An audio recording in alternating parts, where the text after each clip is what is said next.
आम इंतखाबात 2024 में कौन सी सियासी जमातें कौमी असेंबली की कितनी नशिस्तों पर रनर अप या दूसरे नंबर पर रहीं?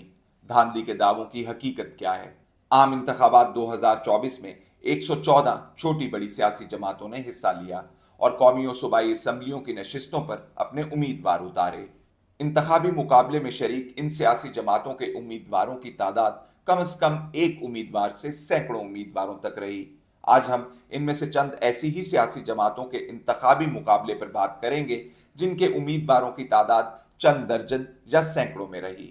इन उम्मीदवारों में से बहुत सौ ने नशिस्तें जीती और बहुत से दूसरे नंबर पर यानी रनर अप रहे।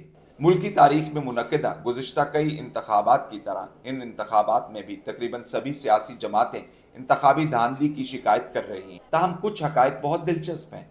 हम इस हवाले से दिलचस्प आदाद शुमार मरहलावार आपके सामने रखेंगे और ये इस सिलसिले की पहली रिपोर्ट है। Free and fair election network के पास दस्तयाब आदाद शुमार के मुताबिक आम इंतखाबात 2024 में कौमी असम्बली की नशिस्तों पर सबसे ज्यादा 255 उम्मीदवार आजाद मगर तहरीक इंसाफ की हिमायत से सामने आए। दूसरे नंबर पर पाकिस्तान पीपल्स पार्टी पार्लियामेंटेरियंस रही जिसके उम्मीदवारों की तादाद 248 रही। जमात इस्लामी पाकिस्तान 233 उम्मीदवारों के साथ तीसरे नंबर पर रही। तहरीक लब्बैक पाकिस्तान 224 उम्मीदवारों के साथ चौथे, मुस्लिम लीग नून 207 उम्मीदवारों के साथ पांचवें, जमीयत उलमा इस्लाम पाकिस्तान 126 उम्मीदवारों के साथ छठे, मुत्तहिदा कौमी मूवमेंट 78 उम्मीदवारों के साथ सातवें नंबर पर रही।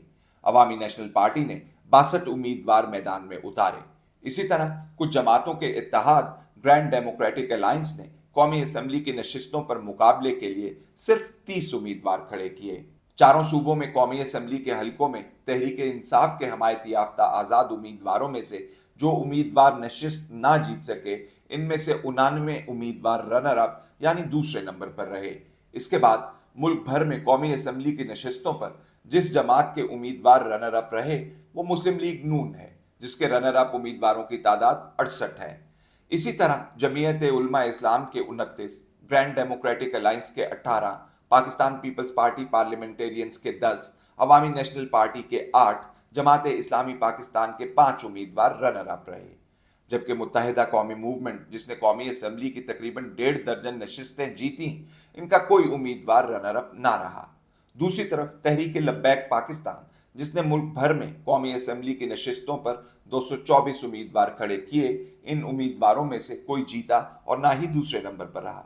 रनर अप उम्मीदवारों की इस तादाद की बुनियाद पर आप बाआसानी अंदाजा लगा सकते हैं कि कौमी सतह पर दर हकीकत कौन सी जमात किस जमात के लिए चैलेंज बनी और धांधली से मुतालिक मुख्तलिफ जमातों के दावों की बुनियाद क्या है। ताहम जमातों के माबैन मुकाबले और इन दावों की सूरत हाल को मजीद वाज़े करने के लिए चारों सूबों और कौमी असेंबली की नशिस्तों पर इंतखाब लड़ने वाले मुख्तलिफ जमातों के उम्मीदवारों और रनर अप रहने वालों की तादाद जानना जरूरी है।